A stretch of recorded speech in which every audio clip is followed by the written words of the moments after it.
Welcome to the Banana Breakdown Podcast, your inside look at all things Banana Ball through player interviews and game breakdowns. We're your hosts. I'm Brandon, and I like to go bananas. I'm Sammy. I'm the life of the party. And as always, go party animals. Got a glove and a dream. What a play by that kid! Oh, it's Brandon! No way!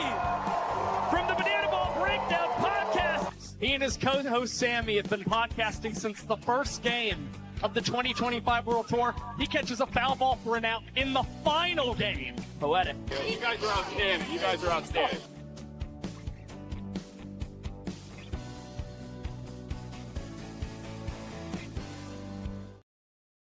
Welcome to the Banana Breakdown Podcast. Today we have an incredible show for you guys. The Savannah Bananas and Party Animals played in the Superdome. Some incredible things happened. And then also the Texas Tailgaters and Firefighters swept their game. So there's a lot of movement in the league this week. Yeah, and I'm just happy to be back. I missed it last week, and so I'm excited to be back talking some ball with everyone. I'm excited because the Party Animals ended with the win, and we'll talk about that. So, just excited to be back. Yeah, so we'll break down those games. And then for today's, what we have an interview. If you guys saw it in the first game with the Savannah Bananas, we have 81-year-old Rob joining us first. And then we'll talk about the Bananas game. And then we'll jump over and we have 3 of the Texas Tailgaters who are showmen of the night joining us a little bit later. But let's jump over first into our interview with 81-year-old old man Rob. Hey, how's it going? Thanks for joining. Howdy, guys. I'm glad you got me on. I'll try and explain it all, but it was just so awesome. The whole thing was just so awesome. It was, I walked in the stadium and it was like a dream come true. It was almost overwhelming, and we'd been traveling for 2 days, and I got there for practice. And the guys just welcomed me in, and everybody said, come on in. And they introduced herself, and the players were just great.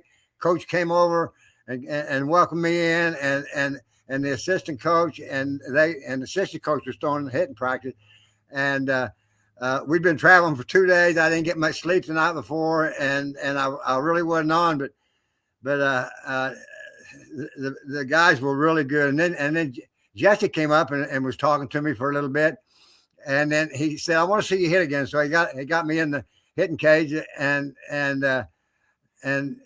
he told the assistant coach, he said, "Throw it harder for him, throw it harder," because I've been going to the batting cage and hitting 80-mile-an-hour fastballs, and so I hit the fastball better, and I lined a pretty good into the outfield, and then everyone they were showing me I was hitting, but. Jesse was he was so good and so personable and explained things so well and lined things out. He's a really true professional. He really is. And his assistant, Taylor, she's great. And the coaches are just out of sight. And the players just welcomed me in and took me under the wing. And the guy on the stilts, we talked more about fishing. He's a fisherman. I'm a fisherman. And we talked more about fishing. We did baseball. And the guy with the cape, he told me, he said, "I think that guy was throwing harder to you than he did me." He told me some fire, boy. And I thought he would lay off. I thought it'd be more scripted. Maybe he'd throw me a one right down the middle, some meat. And boy, he didn't. I mean, I wasn't nervous through that whole thing. Believe me, I don't know. I've never been exposed to that before, but I wasn't nervous through that whole thing until I saw that first pitch. And I saw that first pitch, and I just went, I don't know whether I can catch up with this or not. And then the second pitch came in, and it was just as fast. And the third pitch came in, I could see it was right down the middle, so I foul tipped it, and that was it was out of sight. I didn't even realize it at the time. And then I always tell my kids in the Little League, I always say, don't ever watch that third strike. Never watch that third strike. And I could see it. I could see that it was coming in. And it was close. It might have been a ball. I don't know. But it was close. So I took a swing at it. And because if I hadn't, I'd have never heard the end. But everybody was just, I was overwhelmed with how nice the players and Jesse and Taylor and the coaches were just it was just I was truly impressed, and they're Class A athletes. I mean, they're super athletes. They really are, all of them. And the guy that at the end of the game when we did our little dance, the guy, if he's watching this, he'll know who he is. I'm not good with names. But he said, "Come on, just follow me out there." He said, "Come on." He said, "Do what I do." He said, "Now throw your hands in the air and take a step there and a step there. Now we're going to make a circle." And he was telling me what to do the whole time. And if he's watching, he'll know who he is. I don't know. I don't remember the name. Everybody introduced herself, and it was just out of sight. It was just out of sight. A true dream come true. Like Jesse brought me out. He said it's a dream come true, and it really was. It really was. And the bike thing. My nephew came up with it.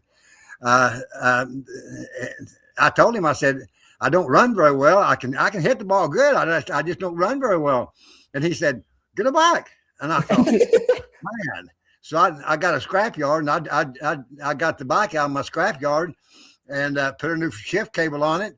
And what I do, I start off in the middle gear, and then about halfway to first base, I shift it to high gear where I got more pedal, so and I can go a little faster.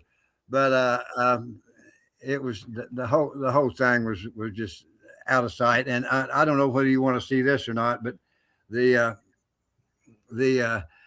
TV station gave me this. Yeah, it says Genuine Rob Harrelson, Louisville Slugger, and there's only one bat like this in the world. Amazing. That's awesome. Rob Harrelson name written on it. Yeah.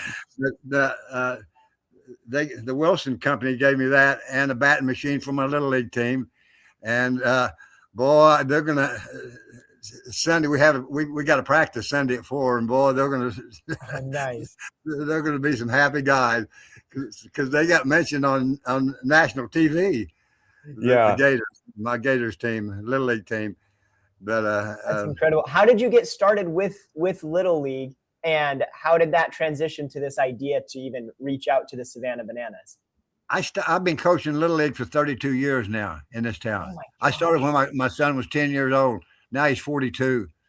My daughter sent off. We were going on vacation, and my daughter sent off for an application of what you got to do to get on the Bananas, and they sent us a question.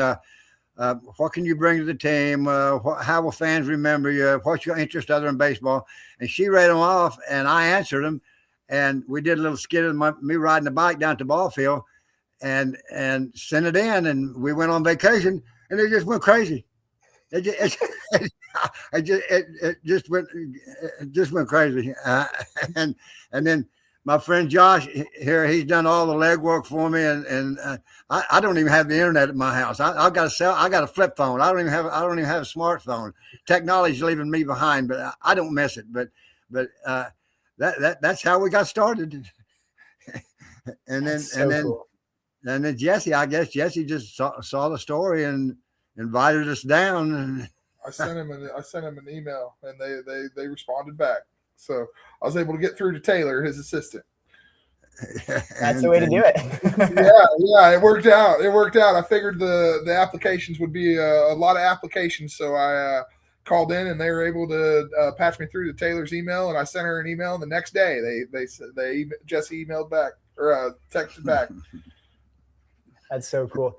So you said it was like a dream come true to play for the Savannah Bananas. When did you find out about the Savannah Bananas, and what attracted you to being a fan of them? Oh, I've been following them for a long time. I've watched several of their games, and I just think it takes the seriousness out of baseball. I think everybody takes sports too serious. I love sports of all kinds. I'm a baseball. I play basketball, football. I ran track in high school, but I think people take sports too serious. And the Bananas loosen it up. I mean, they're taking it serious too. They want to win. The Party Animals, they wanted to win. They wanted to strike me out. I guarantee you. But I just think they take it too serious, and the Bananas really loosen that up, loosen that situation up. But I just can't believe how Class A athletes were so nice and so warming and just and Jesse shared my story with them too. They all told me Jesse shared my story with them, and but it was just out of sight fabulous. It really was. Yeah, we loved watching you, and we were like you said, you were a little shocked when they were throwing some heat at you. What was that like when you stepped into the box and you started to see that? My brain, I remember just said, well, I don't think can't catch up with that pitch. You can't. It's going too fast. And I guess we've been going to the hitting cage so much, and I've been living in the hitting cage, and I guess my brain adapted to it, and the pitcher that swung out, I don't think I missed very far. Everybody said they slowed it down. And said I didn't miss it very far. My timing was good, on it. So I don't know. You know how the brain works, but it all comes to the brain, and the timing and everything. It's just, but I'd never seen a 100-mile-an-hour fastball in my whole life. Yeah. How do you see a 100-mile-an-hour fastball? You can't ever see that. I mean, not unless you go to a pro training camp or something. But those guys were really, really super athletes, and I don't blame that guy for not taking off of me. He wanted to strike me out. They wanted to win that game, and that's what Coach told me. Coach told me that too. He told me that. He said, "No," he said, "they're not going to lay off of you." Yeah, that's the fun part about Banana Ball. They do so much fun stuff, but then it's also competitive, and they're great athletes at the end of the day. But we really appreciate your time and coming to share your story with everyone here today on our podcast. And we always end with, do you have anything else, any message that you want to share with the fans before we let you go today? I would like to bring in a new generation. I'd like to get the older people, my age, interested in Banana Ball. Yeah, it's mainly the young people. It's mainly the young people, and I just want to thank Jesse and Taylor and the coach and the players so much. They were so nice and kind, and it was just overwhelming to me. It really was how nice they were. But that's about sums it up.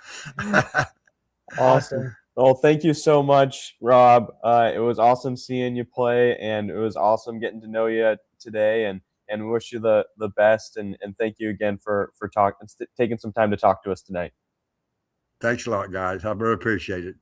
Awesome. Thank you. Good luck going forward. All right. Bye. Awesome. Well, that was an incredible first interview for the night. Rob is amazing. I mean, seeing an 81-year-old go up and take it at bat. And yeah, he foul tipped it. That was really impressive that he was able to catch up to that ball. Yeah, and like you said, that strike three, he was right there. He was so close, and I love what he said about the lesson he was teaching those kids that he coaches, the little league team that he coaches, to never watch strike three, right? Yeah. And so he lived up to what he was teaching them, and he was right there. He didn't go out looking. He went out swinging, and so that was awesome. But yeah, for those that were in the chat, yes, it was Jake Lialios that was pitching there. And so he did not let up, and that's the unique thing about Banana Ball is, all of the entertainment side of things, all of the fun stuff that's going on, it's all happening in a competitive game. And so the Party Animals were desperate to try to win that one. Didn't quite pull it off in that first one. But yeah, so really, really interesting dynamic there. Yeah, for sure. And as we go in this next part of this segment, we're going to talk about all the other crazy things that happened at the Superdome this weekend. There were NFL players that came. There was just two fantastic games between the Bananas and the Party Animals that we have to talk about. so many other things. And then we'll obviously get into the Tailgaters and the Firefighters there at the end. But if you guys have any questions, let us know in the chat so that we can answer them throughout the live stream today and cover any topics that you guys want us to talk about. I love this this question from Biff. How can we help him and his team out? I love that. I love that thought. We'll reach out to them to see how we can help his team out there, and because we wish his little league team the best. So yeah, that's a great idea. We'll reach out and see what we can do there. Yeah. Okay. So let's jump into the rest of the Superdome. So jumping into game 1, I was just excited to see the Bananas and Party Animals play again. I love that rivalry that they had, and so it was really cool to get back into that. Yeah. The one word that came to my mind while I was sitting and watching this was just, this was refreshing to, it's pure banana ball, Party Animals, bananas, and it felt like the guys, it brought the best out of all the players, and it was just like this renewed rivalry. And like we talked about, well, you talked about it last week, we've talked about it before, that the trick plays at the beginning of this season have been down, which is understandable. A lot of new talent, a lot of new guys to banana ball. Also, this happened at the beginning of last season too. People are just getting warmed up. But there was a huge uptick in trick plays, and especially with the bananas and the Party Animals, and it just felt like vintage banana ball again watching this series. Yeah, for sure. And I'm going to share my screen here to show a little bit of, obviously the whole game was great, but do want to highlight the end of the game and what happened there, because that's when it just got really, really to peak Party Animals, bananas back and forth. So I'll pull this up here. So this is the 9th inning. Party Animals are up 4-3, and Danny Hosley's on the mound. And Danny Hosley has been having a killer season. Yeah, he has. And he pulls it off again in this game. And we'll kind of go through some of this, but he gives up a couple hits here and there, but every single batter that gets an out this inning, they come from a Danny Hosley strikeout. You see right there, Reese Hampton. And he ended up striking out the side. All 3 batters, all 3 outs were strikeouts by Danny Hosley. How are you feeling as a Party Animals fan in that moment? Not good. But also not surprised, sadly, because he's been on a tear at the beginning of the season. And yeah, so it was just brutal. Yeah, and I love how you can kind of see ball force sprints are such a huge part of banana ball. They're something we're going to talk about a little bit more at the end of this, but this was a crazy moment. Jake Skull, 3-2 count, and if you watch this pitch, it's a ball, but he gets Jake Skull to swing for it. That would have scored 2 runners. Yeah. And that would have put the bananas in a really bad position. So really good move by and Danny he knows Hosley. it. He knows it. You just look at him like. Yeah, so he gets those 3 strikeouts, which is just an incredible way to pull it off and just kind of set the bananas up for success in the bottom half of that inning. So congratulations to Danny Hosley. Oh man. I did want to bring up, I believe I was looking at the stats. It was something crazy, like in his 3 games he's played this season, he's faced 12 batters. He's given up no runs, and he struck out 8 of the 12 batters. So 8 of the 9 outs while he's been pitching this season have all been strikeouts. So kudos to Danny Hosley and what he's been pulling off. He caught a touchdown pass. Yeah. Yeah, which we'll talk about in a second. I can pull that up next if you want to tee that up. Yeah. So anyway, Danny Hosley, amazing. His performance has been awesome. But yes, what I was mentioning, he caught a touchdown pass in the middle of this game, the Party Animals, the Party Animals Bananas game. Starting quarterback for the New Orleans Saints, because this is in the Superdome in New Orleans, home of the New Orleans Saints NFL team. The starting quarterback, Tyler Shuck, came out onto the field, and it was a classic entrance, right? He gets his Bananas jersey on after he takes his jersey off, and I'm just watching that. The sound wasn't totally on while I was watching, and I was like, okay, cool, nice entrance and everything. I was so shocked when all of a sudden they started playing a football game in the middle of this. Like they just huddle up and here we go. Yeah, that was insane. And there's actually, we'll talk about it in a second. There's actually some consequences for the actual game that happened here, unfortunately. But yeah, they line up, they do their whole thing, and this was just an incredible moment. So I think they've done a couple passes. I think this is the final one that they're showing here. So first two are blocked, then Danny Hosley catches the touchdown, and it's just a super fun moment. So it doesn't show it in this clip they showed, but in the very beginning of this, when they did a kickoff, it was JT Sokolov was running it ball, and it looked like it was like this scripted, like Tanner Thomas is gonna take him out, and he's gonna make this like big jump and do it like spin to like make it so that anyone in the top levels can see what happened. And I think it was a little bit too hard, or he jumped a little bit too far or something, but he hurt his leg and then was not playing in the second game, which led to that injury. There's been a lot of injuries this season, which is unfortunate to see in Banana Ball, but such a crazy cool moment to have him play football there. Yeah. I was thinking to myself that they should have just not played one of the innings and just had a real football game just counted as a point. Whoever wins, oh, that would be cool. Whoever wins this backyard football game gets a point. Not actually. It would have had to be like crazy flag football or something, because those guys are so competitive. Like I was worried that people were going to get hurt. I didn't realize that that JT had gotten hurt off of that play. But when I was watching it, I was like, hey guys, like let's not go too crazy. Like we don't want to get hurt here. So, but yeah, that was definitely crazy. Yeah, that was a funny moment. Classic Bananas moment right there. Yeah. Any other thoughts about that? I think that's the main thing. I think we can go to the next football moment in the Superdome that we should bring up here.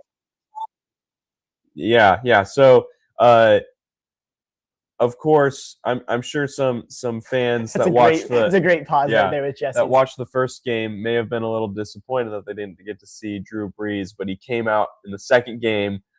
Drew Brees, legendary quarterback for the New Orleans Saints, Super Bowl winning quarterback for the Saints, and they didn't have him play football. They actually had him back, which is cool because like he was saying in his post-game interview that he actually almost didn't continue with football because he loved baseball so much. Yeah. And he's like, I'm really grateful I chose to continue with football. But he knew how to bat. His interview with Sam was awesome. He knew exactly what he was like. He went inside and knew he was going to paint the outside corner, and like he knew exactly what was going on. Yeah, but you got to check out this play when he makes contact. This is one of the coolest plays that Chase Acuff pulls off. And I'm just really excited to break it down as it goes. So Drew Brees up to bat, he hits it, and then Chase Acuff between the legs, behind the back to get him out at first. Chase Acuff didn't hold anything back. It was awesome to watch. Acuff was on a tear this weekend as well. But yeah, Party Animals want to win, right? And but good on Brees for getting making contact, and that was it was really cool. I just think it's funny that they had Shuck play football, Brees play baseball, because I'm sure there's somewhere in Shuck's contract where he's not allowed to play other sports, and so they probably got around that by having him play football there. So Brees is retired, so he can play baseball. Yeah, and then there's one more piece that I wanted to. I think there's one more video we want to show, and then one more piece we want to talk about before we get into our interviews with the Texas Tailgaters. We've got Brett Sanchez coming up in just a couple minutes. So let me pull this one up. This was a normal trick play, but the way that it happened made it very different, and so we wanted to show that here. So Coach Rack had an incredible backflip catch here. So it was like a crazy line drive, and he barely gets at snow cones. And then if you watch his face afterwards, he's like shocked at himself that he pulled it off. Like, I love when they're like surprised with stuff like that. But it was just crazy how high the ball was, how fast it was coming. He barely grabs it and then pulls off the backflip catch. I was thinking about this today, that it's been fun with, a bunch of guys can do backflip catches now, and guys are starting to do backflip catches in like very distinct styles. Yes. And so it's like a Coach Rack backflip catch looks different than a DR Meadows backflip catch, which looks different than an Indy Stanley backflip catch, and so it's been cool to see all of that kind of develop. Yeah. Yeah, for sure. And then the final thing that I think we want to talk about before is we want to talk about that Party Animals victory that they were able to pull off in the second game. But I wanted to talk about the ninth inning there when they were leading the game. Did you see what happened in that? Like with the Party Animals, that was so cool. So they pull up, and in the ninth inning, let me actually pull up the video because that'll make it a little bit cooler to watch. But I'm just really impressed with the defense of the Party Animals and what they pulled off. Are we talking about the squat? I mean, that was cool because that was insane. Yeah, that was really cool to see. But also just the fact that the equalizer points already out of play. I know what you're talking about now. Bryson Bloomer goes for a trick play. I wanted to talk about this. So watch this. 3 outs. They need to win the game. Equalizer point does not matter at this point in the ninth inning, right? And they're winning. They need 3 outs. Trick plays on each out, and that's what I'm talking about, where this felt like vintage banana ball with they're just doing trick plays for the sake of doing trick plays, and we saw that in the Tailgaters game. They were doing it in the ninth inning. We saw that I think the Firefighters were doing it in the ninth inning of their wins as well. There's the squat. Yes, that's what I'm talking about. And Chase Acuff. Trick play. They're just doing trick plays because that's what they do. And that's what I love. Some people have been concerned about adding the equalizer point. It does encourage trick plays, but there are some instances where it will discourage trick plays. And the ninth inning, people are hesitant to do trick plays anyway because every run counts as a point and you want to win. But I just love that three outs, 3 trick plays. Yeah, I was really impressed with the Party Animals there, and I think it ended up being like 14 trick plays for the Party Animals and 5 for the Bananas. So yeah. The Bananas are the one that you would normally think they're going to get all the trick plays. So I was really impressed with the Party Animals that show. And then just watching the ninth inning, I was just every single trick play was like, oh my gosh, they did it again. They're, like the game's on the line. This is so cool to watch. So I was really impressed with that. Yeah, I loved it. That's what Banana Ball is all about. For sure. Well, that's the first game. That's the games that happened in the Superdome between the Bananas and the Party Animals. Yeah, Party Animals won the last game. That's all we need to remember. And it was the first Bananas loss. So how Yes. fitting for the Party Animals to dish that out to the Bananas. Yeah, we'll get to it later on, but the standings really have shaken up nicely, and yeah, we'll talk about it in a little bit. Yeah, but let's jump to one of my favorite parts of the weekend, which was the absolute tear that the Texas Tailgaters went on. And they came in, they swept the weekend, and we're going to start it off by talking to one of the showmen of the night, who is a pitcher for the Texas Tailgaters. We will welcome to the stage Brett Sanchez. Hey, how's it going? Good, how are y'all? We're doing good. Thanks for coming on. Hey, no problem. Thanks for having me. Love the shirt. Repping Always. the still. Always. Got to know where you came from. Yeah. Yeah, and we can start there. We actually we put the graphic out, and someone on Instagram asked that. They said, "What's been the biggest difference between playing for the Visitors and then playing for the Texas Tailgaters this year?" Really, it doesn't really seem like much. Like we were just out there playing 6 games, and we had no expectation to stay after, and it was a tryout, and so we were trying to make our case for why we should be here this year, and now. I mean, you're really just trying to show why you're supposed to be here next year. So it's all this is all just a tryout basically for each year, and it's awesome. For sure. Yeah, and you're doing a great job of proving why you're valuable to the team. So let's go into this weekend. The Texas Tailgaters swept the weekend. What were some of your thoughts on those games against the Clowns this weekend? We went into the weekend knowing that the Clowns were a really good hitting team and that it was most likely going to be a very, hitter-friendly weekend. And the wind was blowing out at 25 miles per hour probably. We were like, I walked up to the field. I was like, uh-oh. It's like, there's going to be some balls hit a very long ways today. And it really wasn't. I think maybe hitters tried to hit the ball out of the park, and it kind of causes more swing and miss. But however it worked out, both teams pitched it really well on night number 1. I think the final score was 3-2. and there was only one bomb, and it was by Jose, I think. Sounds No, about right. It was a very close game. But. TJ hit one. Justice hit one. And so it was not a hitter friendly game. And it was a very pitcher, dually game that came down to the last out with Reese Miller on the mound. So, but it was awesome to get out there and, sweep a weekend. I think the Tailgaters, this is the first time we've been above 500 ever as a team. And it's the first sweep. And to be a part of it's awesome. Yeah, that's incredible. Yeah, it was really cool to see because, like, we thought watching the first game with the Clowns, it was like, oh my gosh, like they're the team to beat. Like they're, like you said it, their hitters are amazing, and so that was really impressive. And a kudos to you and the pitching staff to be able to shut them down there. So really cool to watch. But so you've now had, I think, is this your second game where you've had a 4 strikeout game this season? Yes. Like what's working for you? Like why? Like what's going? Because like. You're in the top of the leaderboard for strikeouts this season, along with some other incredible banana ball legends. Like, what has that been like for you? It's definitely a spot that I did not think I would be in because I'm not a strikeout guy. I don't throw very hard, and I like to get quick outs. I want you to put the first pitch in play. So ironically, I'm not a fan of the strikeout. I think they're cool, but I don't want them. Stop. Hitters, stop making me throw 4 or 5 pitches every time I see you. Like, let me throw one. But no, I definitely did not expect it. I like to have, try to get a couple strikeouts every time I go out there, but never I don't try to strike people out. So just to be at the top for one time this season, I'll take it because I do not expect to be at the top by the end of the season.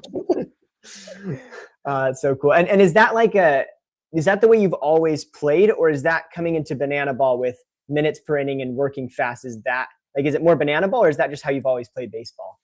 It's kind of always how I've been. Like I played at a D3, obviously, and so I was on the higher end of the talent level, and so I still got my strikeouts. Like I had 1 year where I broke 100 strikeouts, and that was the only time.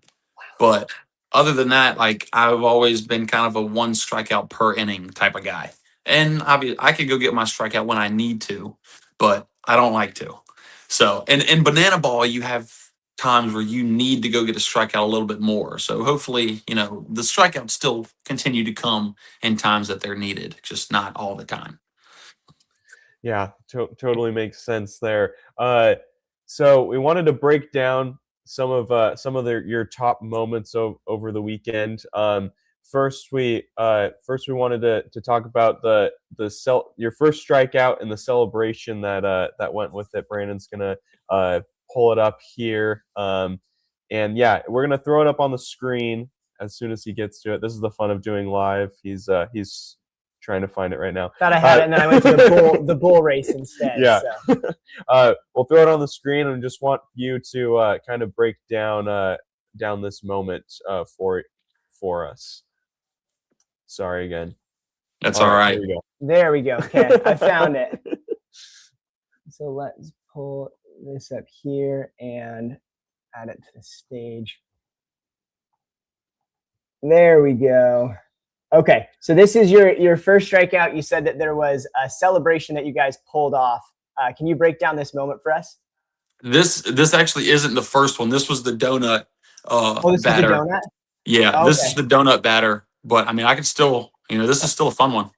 Yeah, this is a fun celebration to watch when you pull off the donut celebration. I know. I was kind of bummed that I didn't strike him out after I took time out of the game to do the donut. But donuts for the crowd. I mean, come on. And then the thank you. I think that's one of the best celebrations you can get in banana ball right now is the thank you, and I think that's excellent form for the thank you. And you can tell them by the smile on my face that I was happy to be doing the thank you that time. Yeah, that's awesome. So yeah, I'll find the other one. But you had some pretty impressive celebrations there. While I'm looking up that one, you had mentioned this on our Instagram. Like, what was it like facing Jackie Bradley Jr. And trying to get him out? So I was only slotted to go to 2 innings. And so I guess my first 2 innings were really quick, and Penny was like, "Hey, you want to go another?" And I was like, absolutely. Because one, I'm a competitor. I always want to be on the field. Yeah. But two, I wanted to face Jackie Bradley. Like like he could have hit a 500-foot home run off of me, and I still would have been smiling. Like just to be able to face a ex big leaguer. Like I watched him on TV. Like I have his rookie card. Like from whenever I was 13 years old, and I was ripping packs with my dad.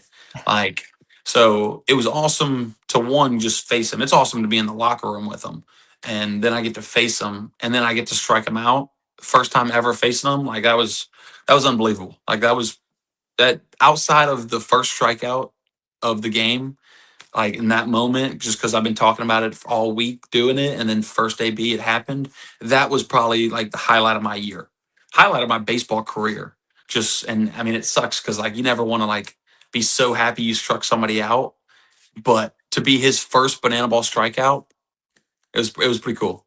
Coming from a D3 guy, it was a pretty special moment. Yeah, that is so cool. What has been, it's crazy to have. We're still kind of in awe that Jackie Bradley Jr. is in the league. I'm assuming a lot of you guys feel the same way. But what has it been like? Because I know you guys interact with the other teams constantly. What has it been like to interact with him? He is an unbelievable human. Like you think of all these guys that are at the very top and they act like they're at the top. He does not. Like he came in first day, I remember because we were eating lunch at our orientation and I was sitting down at a picnic table and he came and sat down one person next to me and we just got to talking during lunch and he was like, "Look, I've had my time. Like I'm here to help bring y'all up. Like this isn't about me, this is about y'all and I'm helping y'all." And it was just unbelievable to hear from somebody that was at the highest of highs. And now, I mean, he is fully embraced. Like I fully like whenever he got drafted, I thought he was gonna be like he was gonna play every game, but he was just gonna live at home, fly to all the games, fly back home, and he wasn't gonna be at practice, spring training, because at the end of the day, it's Jackie Bradley Jr. He probably doesn't have to be good, but he is at everything. Like he doesn't skip a practice, he doesn't skip nothing. So it's awesome to see that the type of human being he is over what happens on the baseball field. Yeah, that's amazing. That's so cool when you actually meet one of your idols and it turns out they're actually someone that you can look up to. So that's cool. Yeah, they say don't meet your heroes. He was a pretty good hero to meet. Yeah, that's so cool. That's awesome. Well, yeah. So now we do have the video here of your first strikeout against the Clowns. So if you want to break this one down and the celebration that came there with you and Taylor Justice. Yeah, so it's quick, and I need to slow down on the mound if I want to get these good clips because I keep throwing too fast where they're missing it. But so I was talking about all week how I wanted to wipe the ball like it was a piece of toilet paper, throw it to the catcher, and they catch it, take it out, sniff it, and pass out. And I call it the stinker. And they missed, and the broadcast missed both of them because they missed me wiping it because I was too quick. And then whenever the pitcher strikes somebody out, they go to the pitcher and not the catcher. Yeah. So I didn't communicate with the broadcast what I was gonna do. So that's my fault. But just know that's what happened, and I will get that on video at some point because I think that is the funniest thing on the planet. And the fact that like I talked about it all week, and first AB on 3 pitches against a really good baseball player, it happened. And it was just like I came in the dugout and I looked at Taylor Justice and everybody that like I had talked to that whole week about doing it because you never know who's gonna catch a little bit before. So he was one that I was talking to about it. My roommate Donnie, I was talking to him about it, and I mean, I was just eyes wide open, like as happy as could be that it actually happened. Because that's one of those things where like you don't ever think it's gonna happen. Like you're gonna wipe, they're gonna foul it off, and you're not gonna keep doing it. And first try, I got it. I was like, yes. I have been meaning to ask someone about this. You brought up a interesting point that you didn't communicate the celebration to the broadcast. How much of the celebrations are like planned in advance, and like how much do you need to like communicate with the whole entertainment team? Honestly, most of the celebrations are like solo celebrations. So like whenever you do something, the camera's on you. Yeah, Like so really there isn't much of a unless you want it being called something on the broadcast, there's really no like they don't really know what you're gonna do until it happens. And so obviously I have to talk to Brett Loftus so that he knows it's called the stinker. yeah, And I need to talk to the broadcast team so that we could get two cameras where one stays on me and one stays on TJ so Yeah. that it can get both parts so that I can put it together and make a sick video. Because yeah, I think that'd be the best video of the year if that actually happens. yeah. The stinker. That is such a good name. Yeah, and I mean, I know we're on a podcast, but I do fart a lot. So there's a like, and they do tend to stink. So There you go. that's kind of where like it's kind of how everything kind of happened. But now the world knows I'm a farter. Yeah. Well, thank you for breaking that down. Such a funny moment. Excited to see you get that on video a little bit later. But kudos to you and the Tailgaters team. It was an incredible weekend. Before we let you go today, is there any final message you have for the fans about you or the Texas Tailgaters team that you want them to know? Keep showing up to all the games, especially in Texas. We love playing in Texas, even though I hated playing in Texas about 4 years ago while I was in college, but I love it now. So keep showing up, and we're gonna keep winning for our home fans. Like we want to win every series on the road. We want to win every series, but we want to win every series in Texas so that we give the people in Texas something to cheer for because they haven't won a championship in a while. So give them something to look forward to. That's awesome. Well, thank you so much, and to Texas Tailgaters fans, looking forward to some fun Texas games here soon. So thank you so much. Thank you. Thank you for having me. Of course. Awesome. So we've got 2 more Texas Tailgaters coming on shortly, but thank you so much, Brett, for joining and breaking that all down for us. The stinker. That is such a such a good name for a celebration for the pitch. And that great stuff. He's had a great season so far. The Tailgaters really looked like they put it all together this weekend, and they are going to be a force to be reckoned with. I mean, to win a game 7-2 It's crazy. is crazy. But 7-2 in banana ball scoring is wild. So I've got it here. So they scored runs in the first 5 innings.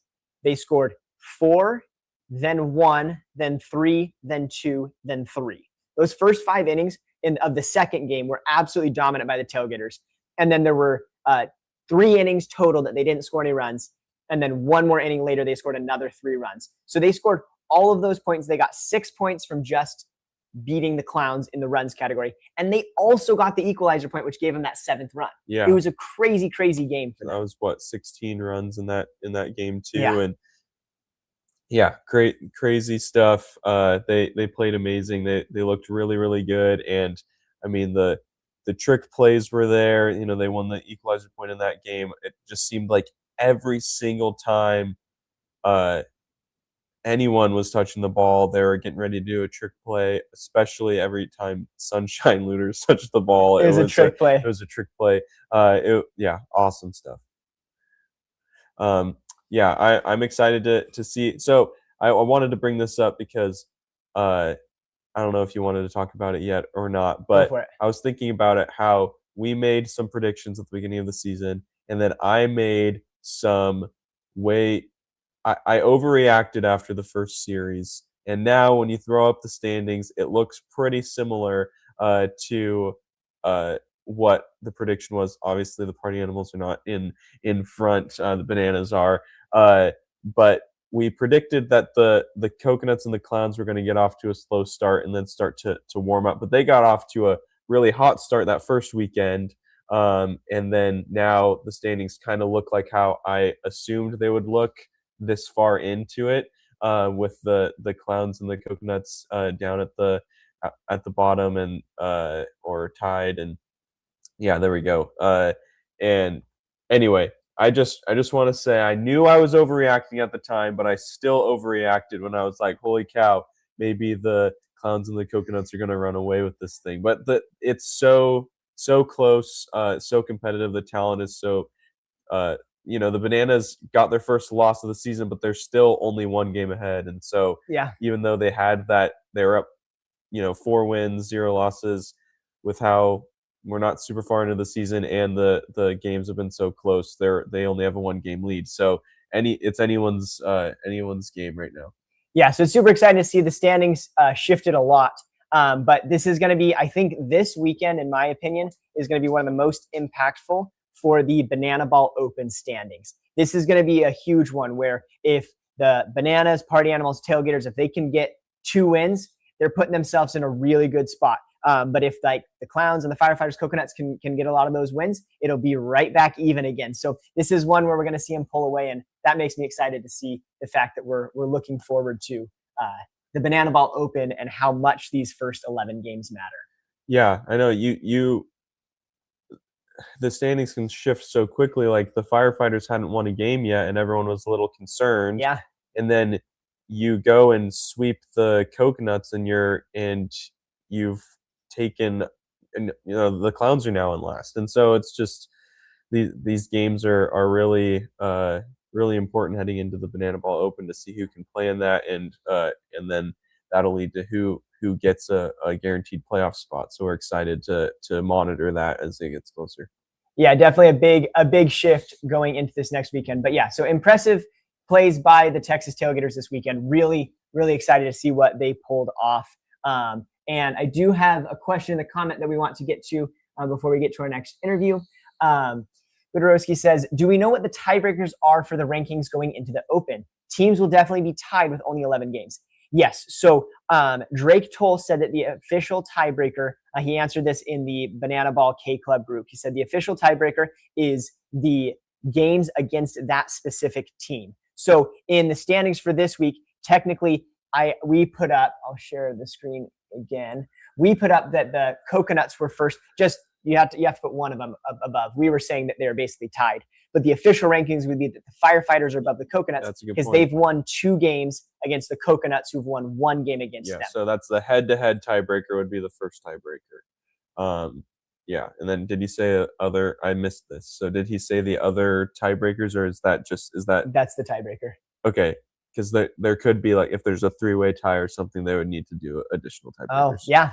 So yeah, that's just it'll depend. Yeah, as we get closer, we'll kind of see, because if 4 teams are pulling ahead, it won't really matter. But then if there's multiple tied for that bottom chopping block spot, that could be an issue. Yeah, because then it also affects seeding or whatever, because that sometimes happens, like in one basketball conference this season in college basketball, I think it was the Sun Belt.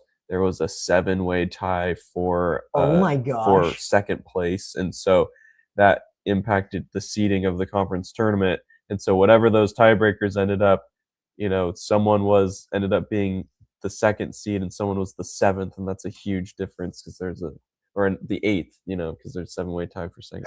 Anyway, hey, we don't have to worry about that. There's only 6 teams. Yeah, so we don't have to worry about a 7-way tie. But those tiebreakers get really complicated if there's stuff like that. So I'm sure they have a bunch of stuff in the works. But head-to-head is the best way to go with that. Because then if somehow, because you would also need to have, no one cares about this, I'm just thinking out loud. But if let's say no, that wouldn't work because 11 games is an odd number. So just disregard what I said. I was going to say if they were tied in that, then they would need to go down to another one, like if they had won the same amount of games. And anyway, sorry, we're getting ready for our next interview. No, but it was awesome to hear. And Sammy, just so you know, Biff says I care. Thank you. And if it seems like I'm a little tired right now, it's because I am. Okay, me and Brandon are both very tired. Yes. Yeah. So Sammy was gone last week with a newborn. I was gone 3 weeks ago with a newborn. So yeah, both getting less sleep than we normally do, but we're excited to still be here. Yep. All right. Well, we're we're excited to get going with our next interview here. Right? Am I jumping ahead? No, you're good. Okay. Sorry. So let's jump to our next interview with Showman of the Night for the second game.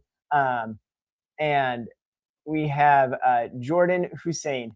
Hey, thank you so much for joining. What's up, boys? How we doing? Hey, doing good. How are you? Good. We appreciate you being here again. This is the Thanks. second time on the show, and a great game that propelled you to Showman of the Night. Yes, sir. Thanks for having me. Yeah, so this was the first series sweep for the Texas Tailgaters, the first time that the team is over 500. What has this weekend meant to the organization? It's been good for the brand, good for the boys. The vibes are really high right now. We had a really good practice today. Back in Grayson, we head to Sacramento tomorrow to play the Party Animals, so we're excited for that. We know those guys are really talented, so we kind of knew that the weekend we had this weekend is going to propel us into another big weekend, hopefully. So, looking forward to it. Yeah, we're super excited for you guys, and as we view you as a leader of in the locker room. What has the locker room been like after such an exciting series? Like I said, vibes are really high today. We had a really good practice, a lot of energy. Guys kind of getting back into town. We have a quick turnaround, so kind of was excited to see everybody in good spirits today. Keeping that energy and that momentum going into Sacramento, like I said. Yeah. Sorry, Brandon. We do have a question from the chat. What was the best part of the weekend for you? There was a lot of cool moments. But... Best part of the weekend, it's right there on the bottom. RBI triple after the walk-up. That was a big moment. I think that's my first hit after a walk-up. I'm getting better at the walk-ups as I go on. And I told the guys early in my career, like first 2 years, every time I had a walk-up, kind of like the first couple pitches, my heart would be racing still. Haven't come down from that adrenaline, but they're getting easier. So the ABs are getting a little easier after the walk-up. So probably that was a big milestone for me. That's awesome. Yeah, that was a really cool walk up. And then I just loved like on the broadcast, like he's going to third. Like you just kept on running and getting that. So that's really cool to see. Absolutely. Yeah. What do you do to try to get that heart rate down after a walk up? Is there anything that you've learned over time as you've gotten better at it? I think for me, what was easier for me this past weekend was that the walk up I had was a song that I've kind of grown up as a kid knowing and loving. So didn't really need a lot of rehearsing. It was kind of natural. So I wasn't as nervous getting into the box for that one. But I think deep breaths, just kind of typical stuff. Just take deep breaths after those, trying to catch your breath, because some of them do take a lot of energy out of you. Yeah, for sure. And then I did want to ask, what's been working for you and the Tailgaters on the trick play side of things? Because you've been pulling off a bunch, Sunshine Looters, like the Tailgaters as a whole are pulling off a bunch of trick plays this year. Like, how has that been for you? I think it's a mentality that we kind of just created. You know, everybody's kind of fearless. Sunshine's a plus defender. Indy Stanley's a plus defender. Travis Moon's a plus defender. Mac Danford's a plus. Jordan Barth. Everybody's a Watson. Everybody's so good at defense on our team that they've kind of adjusted pretty well. Everybody has a fearless kind of mindset going into it. I know even with 2 outs in 7th, 8th, 9th inning, when I see a fly ball go up to left field or center field to Waddy or Stanley, I always tell them when their feet start shuffling around, I know they're about to rip a backflip. And it's the same thing with Looters and those other guys. Like, they rip tricks in moments that I'm proud to say that they're ripping tricks in big moments now, and it's cool to see everybody ripping tricks at every time. So, yeah, that's something that we love to see this weekend. There was a huge uptick in trick plays these past 2 weekends compared to the first 2, and seeing trick plays happening in the 9th inning in particular has been really cool. And so yeah, it's been awesome to see you guys not being fearless with those trick plays. Yeah. Yeah, and so like, what was that like being in Texas, getting the sweep? Like, you said vibes are high with the practice and everything, but like, what is that like for you guys to deliver that to the Texas fans and kind of have an incredible weekend like that there? For me, and probably speaking for a lot of the guys, it's a big relief because we do put a lot of work into these shows. When teams have these headliners, We are asked to do a lot of rehearsing. We come up with a lot of ideas. We do a lot of things. And for ours, we're out there hours before the game, tailgating with the fans. I know I hung up my jersey after one of the tailgates this week, and joking around, we were smelling it. It smelled like smoke. And, we do a lot of stuff for the fans pregame. So to be able to sweep and kind of get the satisfaction for ourselves in front of those fans is a big sigh of relief, and it feels good to do it. So we're looking forward to doing it again. Yeah, there's so much that goes into these games, into these headlining games as well. That second game, we wanted to talk about that with you, winning Showman of the Night. We were just talking earlier. There were 16 runs that were scored by you guys. What was going right on the hitting side of things? Why were you able to score so many runs? I think what kind of clicked that day was just myself included. We were just patient. The first couple games of the year, our coaches had kind of been telling us, we're swinging at a lot of pitches that are out of the zone, or even when they're in the zone, we're just kind of jumpy. Everything's out front, which isn't bad all the time, but we were chasing a lot of balls. And this past game that we kind of dominated a little bit, we made the Clowns pitching staff come to us. We kind of worked and got into advantage counts and drove the ball in the gap with ball four sprints included and things like that. We were just more patient in the box, and that's big time here. Yeah, that makes sense. It was definitely cool to see the mixture between, there were plenty of ball four sprints that worked in your favor, but then there were also really good hitting for the Tailgaters team. So, absolutely. Yeah, that's awesome. We do have a question in the chat from Freya asking, do you have any goals or targets for the season that you'd be okay sharing? Yeah, I do have a goal. I think a pretty good, cool goal to have is to have the most tricks on the tour this year. I keep up with y'all's weekly stat stuff, and I wasn't on it. I didn't have many opportunities this past weekend, which is understandable. It's part of the game. It happens. I thought it was cool to see A-Cuff had a lot this weekend because, last week I talked to him and he was like, Jay, I'm not getting any opportunities. I'm not getting any balls. And I was kind of like, at that time, I was getting a lot of opportunities. So it just fluctuates. It's cool to see guys get a lot of chances and capitalize on them like A-Cuff did. This past weekend, I only had 2 or 3 chances and I capitalized on them. So it's just cool to see, we'll get to play each other this week, but that's definitely a goal of mine is to lead the league in tricks this year, if at all possible.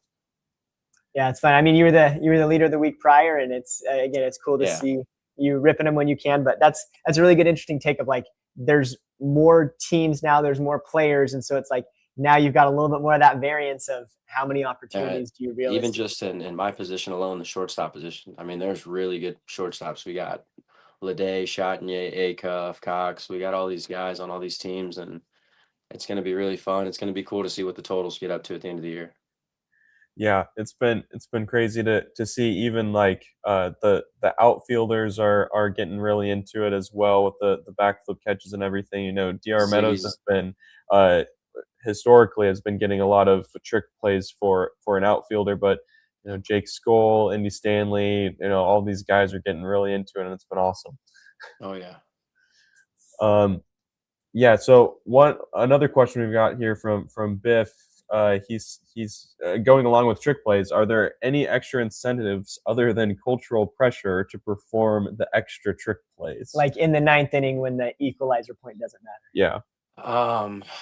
There's no incentives. I think it just it can personify somebody, as somebody that isn't afraid to rip tricks in the 7th, 8th, 9th inning consistently. Guys are going to do it here and there, but to consistently say I trust myself doing a trick in the 7th, 8th, and 9th inning, I think that's what makes a really good banana ball defender. There is times where I'm out there in the 8th inning and I can kind of see the coaches because I look at them to see where I'm playing, slide this way, slide that way. And they'll kind of tell me take it easy, and I'm just kind of looking all right. But if I get a ball right at me, I'm definitely going in between the legs. Yeah. No incentive other than just kind of, I don't know, giving the fans the tricks that they come to see. And at the end of the year with, like I said, with the other shortstops, every trick matters, every ball matters. So, I mean, if I lose at the end of the year by 2 or 3 tricks, I'm going to lose sleep over all those plays that I didn't rip tricks on. So there's no incentive other than just competing with a bunch of dudes that we love. So love that. Love to hear the competition because that's something that we love about Banana Ball and why it's so special is it's the merging of entertainment with the competitive side. So. Absolutely. Awesome. Well, thank you so much for taking time out of your busy schedule to talk with us today. We're really excited to see you this weekend against the Party Animals. Do you have anything else you want the fans to know heading into this weekend or throughout the season? No, just all the Gators fans that have been supporting us and continue to support us. Thank you guys. We'll put on the best shows that we possibly can and give you the best banana ball that we possibly can. Awesome. Well, congratulations on Showman of the Night, and also for the Texas Tailgaters pulling off that sweep. Appreciate your time, You and we'll guys. talk to Yeah. you soon. Thank you as always. Yeah. Thanks. Awesome. Thanks. Yep. Well, we appreciate Jordan jumping on. That was an incredible conversation. I love how we kind of went down a trick play rabbit hole there, but that was a lot of fun to talk about. Yeah. I mean, I love what he said there, that, it's incentive enough to have how do you word it? Like to personify you as a banana ball defender. Like if you as a banana ball defender are willing to do that, be fearless and do these trick plays in any situation, like that's what banana ball is all about. And when you look at the ideal banana ball shortstop, it's doing that in any situation. And so I love that's motivation enough to and then obviously the competition to be a trick play leader too. Yeah, for sure. And again, it was also cool to hear his take on that, because we've had a couple people, as we've posted these stats graphics, they're like, where's Ryan Cox? Where's Ryan Cox? And he's had very few opportunities to pull off trick plays. And so that was cool to hear from Jordan of like, hey, one weekend I got a lot, I capitalized. Next weekend I got only a few, I capitalized. Yeah. But that's where you see some of the discrepancy there. So definitely with the rising competition, every opportunity, every trick play is going to matter. And so it's cool to see that. And also, with how the schedule before the Open has been, even though let's say the Bananas are headlining, they have been splitting home and away, and so that has really evened out a lot of things with the Bananas not having as many trick play opportunities that they may have had at this point in the season last year. Just because most people know this, but if you're the home team, you have more time where you're on defense because you can have walk-offs on when you're batting. So the away team doesn't have as many opportunities if the home team walks off an inning. For sure. But yeah, so just wanted to pull these up for a second as we're talking about trick plays. This was the leaderboard from this weekend. So just in the 2 games that each team played, Sal Jacobo had 8 trick plays. We're going to get to one of the insane trick plays that he pulled off this weekend in just a second. So crazy. And then Jake Skoll, really cool to see him up on this list with 7. Sunshine Looters with 7. Peyton Chatanier also at shortstop with 7. And then Chase Acuff had 7 as well. And then there was a bunch of others who had 6 and 5 and 4 trick plays, which is a crazy number of trick plays. Yeah. It's crazy that the top 5, we had to cut it off at 7. Yeah. Seriously. And you look at that and you've got a lot of infielders there, but Jake Skoll is an outfielder with 7. That's really impressive. But yeah, like I said, it felt like every time Sunshine touched the ball, he was doing something between his, throwing the ball in between his legs and all that stuff. Chase Acuff was doing some cool reverses and fielding the ball between his legs, stuff like that. And it's really cool. It's been an awesome weekend for trick plays. Yeah, and then to show the overall trick plays for the whole season, Chase Acuff jumped up to the top with 12. DR Meadows, outfielder, with 11. Peyton Chatanier with 11. This is one of my favorite parts, is Peyton Chatanier, Sal Jacobo, and Jordan Brewer, 3 coconuts in a row. Yeah. And they were kind of playing off of each other in the infield there. And then Sunshine Looters with 9. But yeah, I was very impressed. So there's you would normally want see Chase Acuff, Peyton Chatanier are shortstop, and then Sal Jacobo and Sunshine Leaders are infielders. So you kind of expect that. DR Meadows as an outfielder is a little bit of an outlier when it comes to normal quantity of trick plays, but also Jordan Brewer. Jordan Brewer at first base, I've been very impressed with how many between the legs trick plays, like the double trick plays that he's been pulling off have been incredible. And I think he's going to be in competition up here through the season, which is going to be really cool to see. For sure. We post this every week. If you want to follow us on Instagram at Banana Breakdown Podcast. We have the leaders for the weekend, and then also leaders for the whole season. We have this little carousel thing on Instagram if you want to follow us there so you don't miss it. But yeah, we love following this stuff. Brandon loves stats. There's a lot of stats on the Instagram right yeah, now. there's a lot of stats. But yeah, and then Biff says, crazy that there's no Ryan Cox. Yeah, he's at 7 right now, so just below that threshold. Fully expect him to be up there fighting throughout the season as more of the chances come up. But yeah, it's fun to break this all down and look at how anybody's going with that. JM Powers asks, did anybody get the jerseys they ordered yet? If you ordered a jersey, let us know in the chat. I'm still waiting for mine. I know there are pre-orders. Assume they'd be at least shipping out. Yeah, we haven't gotten ours that we got. I have seen some pictures floating around that some are coming, so assuming that they'll be here shortly. Anne-Marie, more strikeouts, less trick plays, and unfortunately the Bananas did quite a bit of striking people out this past weekend. Yeah, that's a good point. Yeah, a lot of the Bananas pitching staff is really good. Yeah. They knew exactly what they wanted to do in the draft, and some of these guys that they got are killing it right now. So yeah. Yeah, and then it was also on that note with all the strikeouts, all the great stuff. There's also there were a lot of this weekend across all the teams. There's a lot of ball four sprints in key moments, and you see that conversation that we had with Jordan Hussein where he's talking about the batters getting smarter to like, okay, there's real value in the ball four sprint. Let's hold off. Let's wait for the right pitch. That was one of the strategies that the Party Animals used in the championship this past season. Is they waited it out, got some really key ball four sprints in addition to the hitting. But yeah, the Superdome games, it was very interesting to me. The first game, the Bananas won because of a ball four sprint in the 9th inning. And then the second game, the Bananas were up 2-1 in the 7th inning. Ball four sprint, Party Animals score, tie it up. 9th inning, ball four sprint, and then they win.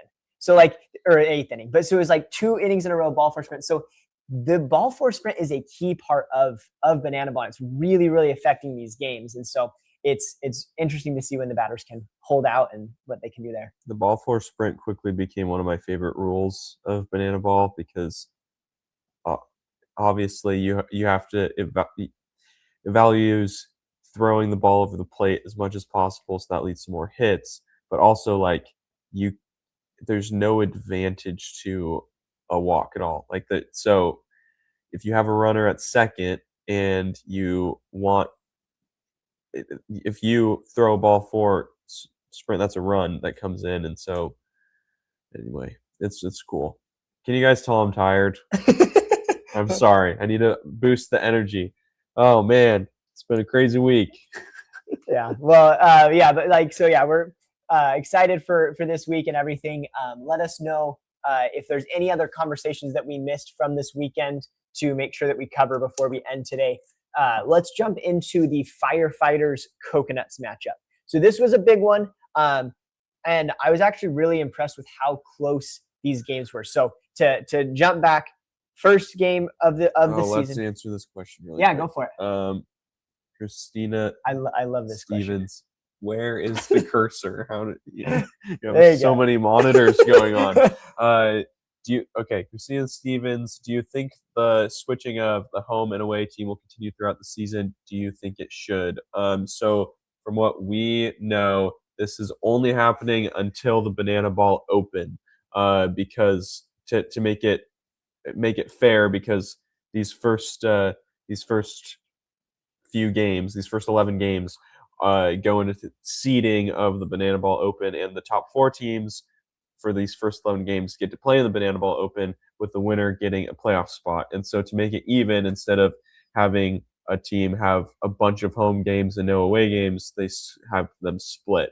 Going forward, that won't be the case, and because we're seeing the Coconuts will get headlining games, the Clowns will get headlining games, and so those weekends will just be their home games. Yeah, so Sammy summed it up perfectly. So now we can talk about the second part of the question.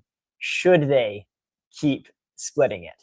And that's where the conversation gets interesting, because I'm split, because I love that if it's the headline It should be focused on that team. It should be all of that.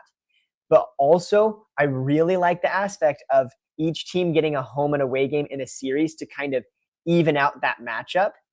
I think it's kind of fun. No, it doesn't make sense that you would have. I actually haven't really liked it. Like, I understand why they're doing it right now, but it doesn't make sense for the Firefighters headlining game to be a Coconuts home game. It doesn't make sense. And It is a little bit confusing. So you've got all this Firefighters stuff going on, and Sam Tenez performing, and all of this stuff, and it's a Coconuts home game. I personally don't like it, and so, yeah. I get why it's happening, but it's just, I'm excited for when we go and it's like the headlining games should be like a really obvious. It should feel like a really obvious home field advantage. That's something that I love about sports, and something that I love about Banana Ball, having like a headlining game with all of this unique stuff to the team going on, and all of the entertainment side of things being focused on that team. It, in addition to batting at the bottom of the innings being an advantage for the home team, all of that go into this sense of a home field advantage. And I just really like that. And so it gets confusing when you bring in a fan that's like, I'm going to a Bananas game at the Superdome on Sunday, and I'm a Bananas fan, and I'm not. I can't believe that just came out of my mouth. We're going to clip that. Do not. But then it's the Party Animals. The Party Animals are the home team. It's just kind of confusing. Do not clip that. It's probably already been clipped. Oh gosh, I cannot believe that came out of my mouth. Yeah, you said a theoretical, but it sounded very firm. I don't know why I started talking about the Bananas. It should have been focused on someone else. I was talking about the Firefighters earlier, but whatever. Biff says too late. Oh no. But yeah, so that I do see that side of it where it's like the firefighter show. They have the pyrotechnics. If they get a walk-off, they do the flames, all of that. Then the Firefighters don't get any walk-off opportunities because they're not the home game. So there is some of that. It's confusing when it's on the Firefighters YouTube channel and they're not the home team. I still like certain aspects of it, but I do think that as Banana Ball stuff, it probably is best to they know best to do it not after the little bit. So yep, definitely. This should be saved. Yes, it's going to be saved and passed all around the internet. This is a great idea. Clip it and put it in the opening. No, please don't. So I just really hope that Reese Alexiadis isn't watching this right now, because he would never let me live that down. Yeah, no, for sure. But yeah, so let's jump into the Coconuts Firefighters game. The first game was really, really competitive. It was really cool to see. They were back and forth the whole game. The second game was very interesting, with the Firefighters kind of having what appeared to be like a more of a blowout throughout the first little bit, and then the Coconuts had a really competitive ninth inning, and so that one was a really exciting finish that I'm excited to talk about. And then we've got to show off that crazy Sal Jacobo trick play. But yeah, let me pull up the trick play first while we are going with that, because this just blew my mind. This guy is on a tear right now. Okay, so let's pull this up. There we go. Okay, so look at that. Let's pause right here. What stadium was this at again? I don't know, but those stands. Scenes. Like, obviously there's a net there, but like, yeah, you can barely see it, but yeah, you are just right there. That's cool. I don't know, until you paused it, I didn't really think about it during the game, and that's crazy. That's like a courtside type seat. Yeah. That's cool. You're right there in the action. Yeah. But yeah, so let's look at this trick play that Sal Jacobo pulled off, and we're gonna play it back a couple times and see, because you kind of have to watch it really slow. It's really crazy. So every time you can turn it off and then you play it, and then it starts to play the music again. Okay, so he hits it over to Sal Jacobo. Like, what did he even just do there? Like, So yeah, this is just crazy. So he gets it between the legs, pops it up like, oh my Brandon, gosh. can you stand up and try to demonstrate it? No, I can't.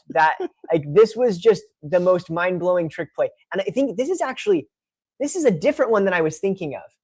He pulled off so many different crazy trick plays that I even got confused. Are you thinking of the one where he like kind of tossed it behind Yeah. his back? Yeah. But like this one just with like almost like basketball, like dribbling it like yeah. And then he still gets him out with plenty of space. Like, so incredible play by Sal Jacobo. The one where he tossed it behind his back was the first game of the weekend. Okay, yeah, we have that one here as well, saved, because that one was insane. Here we go. This one. Yeah, here it is. Yeah, that one. So I guess crazy. he didn't toss it behind his back, but he caught it like backwards and. Okay. Yeah, so this one's insane. So he catches it. So this is the first one. So he tosses behind the back, and then another one that happens. This is the one we want to show. Yeah. So backwards, flips it between his legs, and then catches it like just so nasty. So catches it backwards in the catch, flips it up, does a 360, grabs it, and throws it over to Jordan Brewer. And then like just Sal Jacobo, so impressive. And then if you watch, Jordan Brewer got the double trick play between the legs. Like this was by far the top moment of the top trick play of the weekend. Like Sal Jacobo, that's so cool. And then Jordan Brewer just has to add a little cherry on top. That's so awesome. Yeah, that's. I think that might be the second best play of the year so far. I still think that DR Meadows behind the back diving catch could be number one. But yeah, that was epic. Oh, Biff. Emily says Dickey Stevens Park was where they played. Thank you. Cool. Thank you. Demonstrate it, please, Brandon. I can try. Please, but it's not going to work. I got a banana ball over there. I could try. I could try, but it's not even like I don't know how Sal Jacobo did it. Like that was so crazy. And Freya says just madness, absolutely amazing. That trick play blew my mind, and just even doing one of those things was impressive, and then he added all those other things, and it was just crazy. Yeah. And then Biff busy working on the clip. Ha ha ha! Real funny. But yeah, so let's go into that second game for the Firefighters. I want to go into the ninth inning because this was a really cool inning to watch. So the Firefighters were leading 5-2 going into this final inning. So it looked like the Firefighters they had it handled. It was going to be a win. And they end up getting a couple hits, and then they score a couple runs. So they got one there, and then they score another one, which just enlarges the lead. It just made it seem so impossible. It looks like it's going to be a 7-2 win, just like the Tailgaters had, right? And then stuff gets crazy. Yeah. So then right there, Eric Jones Jr. hits it to the outfield. Runner scores. That makes it a 7-2 game. Then CJ Williams gets him out of the jam. And then we go to the bottom of the ninth inning, which again, this is a Firefighters headlining game, but the Coconuts are the home team, which can be a little bit confusing. Golden Batter. Yeah, Ben Parker, Golden Batter. I mean, this we might have to add this stat to our weekly breakdowns because he has the most hits in Banana Ball. He has the most runs in Banana Ball. I think he's there at the top for best batting average for people who have had like over 20 at bats. Like, so he's just absolutely incredible. Gets another one right here. I guess he got out there. Never mind. I was wrong. But yeah, so they felt like the Golden Batters, at least for this one, and the Clowns had the Golden Batter that got out. Bobby Leday. Just felt like a bad weekend for Golden Batters, but also maybe I'm wrong there. It's all starting to blur together. Yeah, 6 games in a weekend's a lot.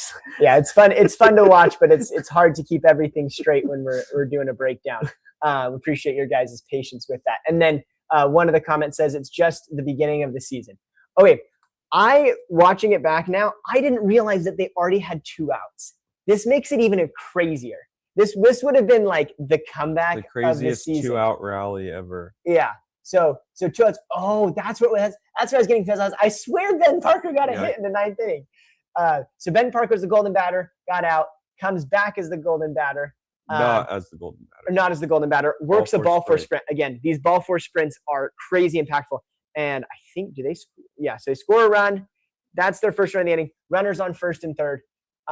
Shows how impactful and scary ball four sprints can be. Tanner Allen comes up to the plate, gets an incredible hit, and scores a couple more runs. While we're waiting for that to go, Christina says, would love to see stats for most runs and hits. Yeah, we might have to add those this coming week and see where that goes, because he's absolutely crushing it. So we have home runs, right? Yeah. We don't have RBIs. Yes, we don't have RBIs or even just runs. So there it goes. They score a couple more runs. Tanner Allen got a triple there, which was just awesome to see. And then let's see how this game ends.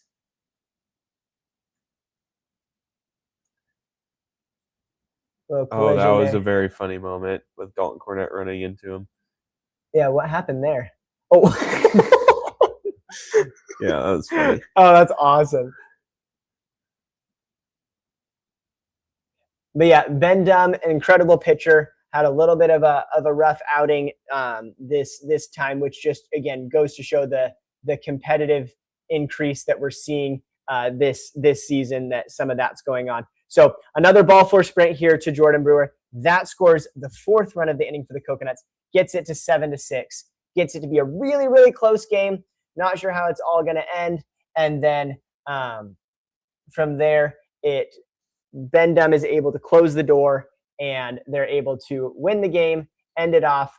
Firefighters sweep the Coconuts. And this is my favorite part of the Firefighter home games, when they light off the fire back there as Ben Dunn throws his glove in excitement. So really cool to see. Congratulations to the Firefighters pulling off the sweep. That was really impressive to see them and the Texas Tailgaters sweep those two new teams this weekend. Yeah, that was incredible. Really, really good stuff. Almost a crazy comeback, but now the Firefighters, they had 0 wins. Now they're at 2 wins. Really important sweep for them to get back into the mix. Yeah, so we should look at the upcoming schedule for this next weekend, and then we will get ready to jump off, and then we'll be back here again next week. Let me pull this up here, and then we'll see where we're going for next weekend. Oh yeah, these are some really good games this weekend. But yeah, if you guys are looking for any of the Banana Breakdown merch that Sammy is wearing, you can definitely support us there with the hats and the shirts. Okay, let's share the screen here with the games going on this weekend. So this weekend, we've got Tailgaters Party Animals, which is going to be a great matchup. They were a really fun combination to watch last season. Then one I'm really excited for personally, the Coconuts versus the Bananas. 2 of my favorite teams. It'll be fun to see them go head to head. And then Firefighters versus Clowns, another matchup that we haven't seen yet. So that will be really fun to kind of see how they shake up with that. Yeah, going to be some awesome games this weekend. While everyone's going to be watching March Madness, the real ones will be watching Banana Ball. Yeah. Yeah, so it'll be fun to watch. We got a couple games in. The Bananas will be in an MLB park at Petco Park this weekend, then at Angel Stadium the following weekend, and then the following weekend they'll be in Arizona, which we're looking forward to. Yes, exciting. It's coming up quick. I'm very excited for that. We get to see hopefully, if things all work out, we'll be there. So yeah, but yeah, so appreciate everyone being here. This was an incredible weekend. It's been fun to break this all down for you guys, and we will be coming back again next Wednesday. And then you can also see clips throughout the week, the stats that we post on Instagram. That's one of the main places that we are posting right now, which helps get the word out to some of the players and all of the things. And so we've been having a lot of fun both here and there, but we appreciate your guys' support. Yeah, and we're excited to, it's going to be me and Brandon on here every Wednesday going forward. We had sometimes where it's just Brandon, one time it was just me, but unless anything else crazy happens, it'll be me and Brandon going forward. You won't want to miss it every single Wednesday. Hopefully we'll get some sleep in between, and we'll be ready to go. So thank you so much for all the support. It's been a lot of fun, and we have another weekend of amazing games to watch. Yeah, we're super excited for this upcoming weekend to watch it with all of you, and we'll be posting the scores when it ends and kind of breaking it all down. So appreciate your guys' time, and go Banana Ball. Go Party Animals.